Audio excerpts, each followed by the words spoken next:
Hi, this is Scott Garibay, and today we're going to talk about Dungeons & Dragons 5th Edition. We're going to talk about Wizards of the Coast, and we're going to talk about how Wizards of the Coast very directly impacts your FLGS, your friendly local game shop. All right, so let's talk about this. So, one, I'm going to talk about the Philadelphia area, specifically the tri-state area, right? I'm just going to give you some kind of on-the-ground reports of what's happening in my area when it comes to FLGSs. So, one, in my area, there's two core FLGS sources. So there are two FLGS owners.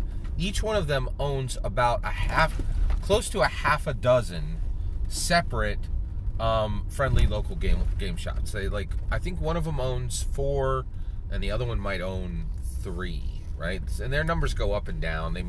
They open, they move locations, that kind of thing. And they've both been doing it for easily 20 years, okay?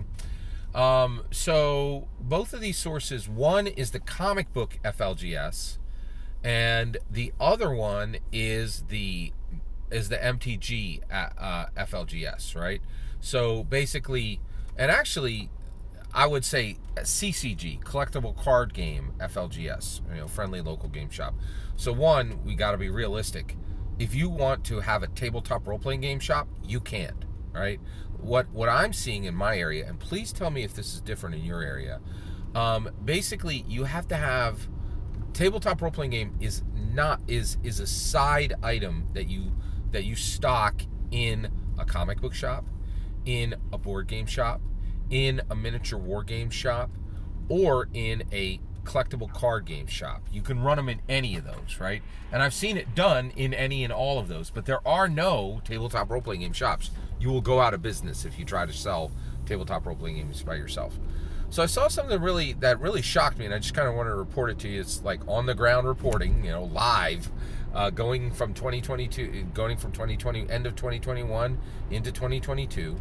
So I'm on my Christmas break, and I am very blessed to have a great group of guys who I run with on a regular basis. I have a few other games that I drop into here and there, but my regular crew is set, and we bring people in and out. But I also have a few friends who can't fit into our regular Sunday game for multiple reasons. Just so you guys are aware, I'm actually trying to sell my current group on us splitting into 2 groups in the same house. So I'm very blessed. I have a nice, we literally have a kitchen table game. We play at my, and actually it's my living room table. It's my dining room table. It seats 6. And when I say it seats 6, like, that is a very real limiter, right? And one of the things that I've been telling these people is right now we're like, hey, we only got 6 seats, and everybody's like, we got to be careful who we invite in. We want to get the best players in here. We don't want to just, like, a lot of games do this. They're like, we got 9 people running, and you're like, oh my gosh, that does not sound fun for anybody. I honestly think you go past 6 players, you got real problems. I don't think it's wise. You can do it. I don't think it's a good idea, personally, for a whole bunch of reasons, right? And so what I'm telling you is, rather than us being so careful about who we invite, I have a dining room table, and I have a downstairs basement table that will seat 6 as well. Let's go to bringing in 7, 8, 10 players, right?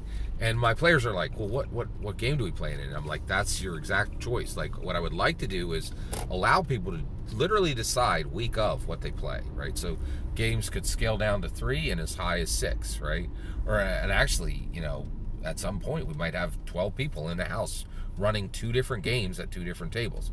The reason why I would like to scale to that is that means, right now somebody goes, oh, I can't make it, and everybody's like, oh, it's gonna make it tough, whereas if we had two games, people could jump between the different games, and also, the reality is the game would be more robust and alive and healthy if we can pull from either table, right? So I would like, but my players are like, oh, that sounds like a lot. I don't know, and I'm trying to be respectful, and I don't want to, at this point I've been trying to sell it, and nobody's buying, right? Like, so I'm interested in growing the hobby, right? My players are interested in. A lot of my players are interested in, like, having a good time at the table, right? Like, which a lot of people that's where they're at, right? So basically, I have a player who's not in my regular Sunday game, right? But they're a good friend of mine. They're a TTBRG expert, like, yeah, they know a lot. They're a skilled veteran dungeon master, and this person runs their own Dungeons and Dragons 5th edition campaign bi-weekly with another female gamer, with another female DM flipping in and out, right?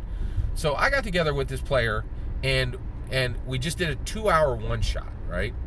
And so I get together with this other player, and we also had another cameo player in. So it was a 2-hour one-shot, and it was just thrown together on my Christmas week, right? And I was like, hey, let's do this, right?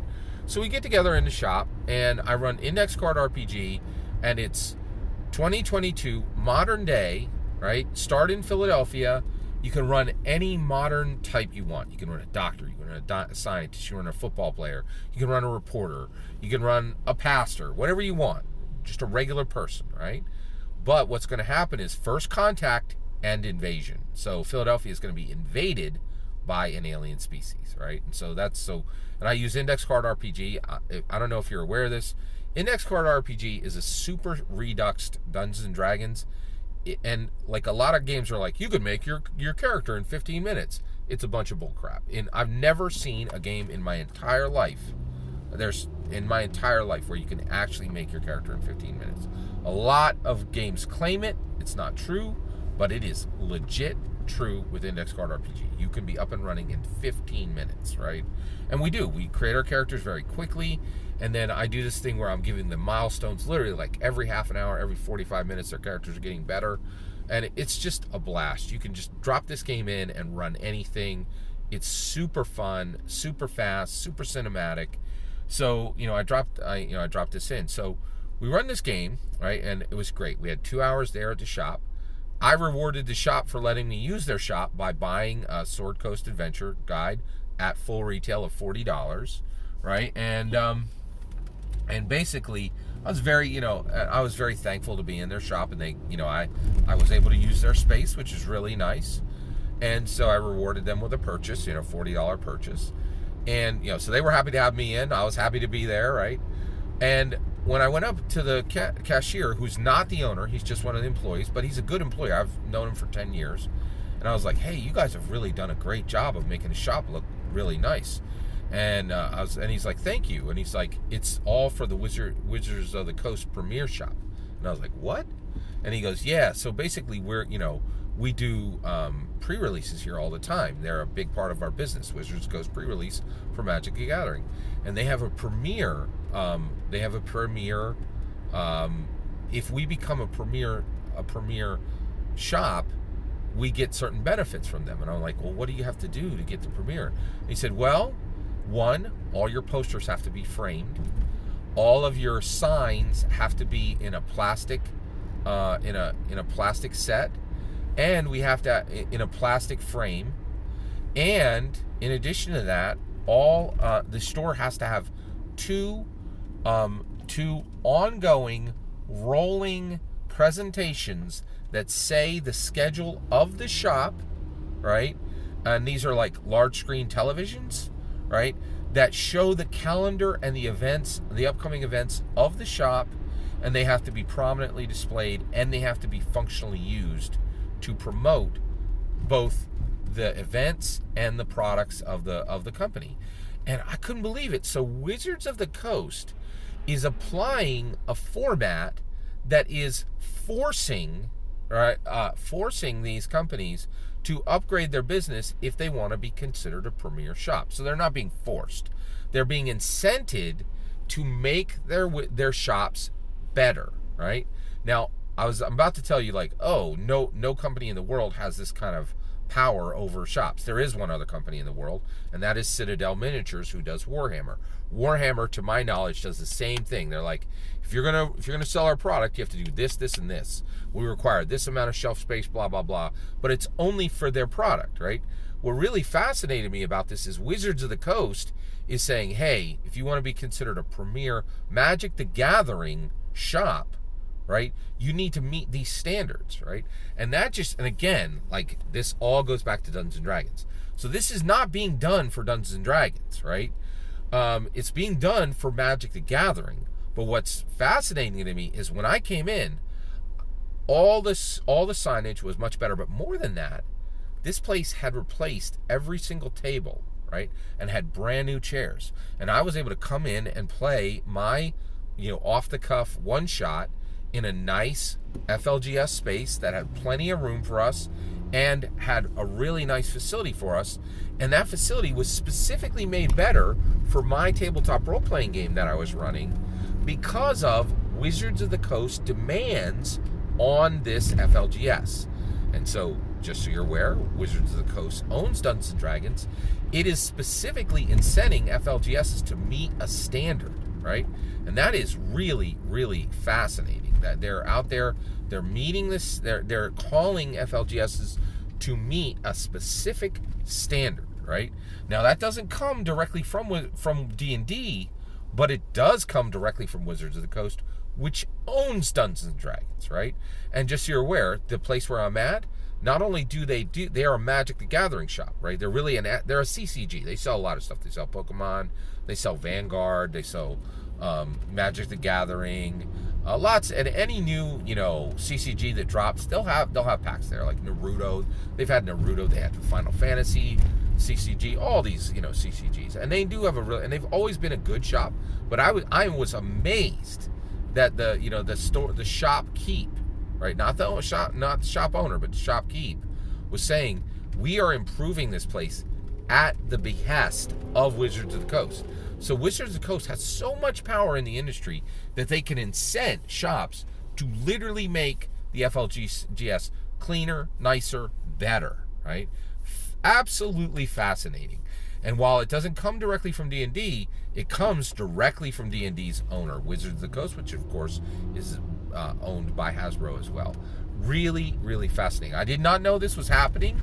I was really, and I'm very blessed. I don't have to go to D&D. I don't have to go to FLGSs to play Dungeons & Dragons.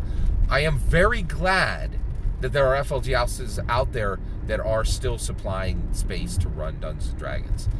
While I don't need it, I do understand the importance of it. It is very, very important, and I'm very thankful to every FLGS out there that allows Dungeons & Dragons 5th Edition to be played and makes a nice, safe, clean space for this.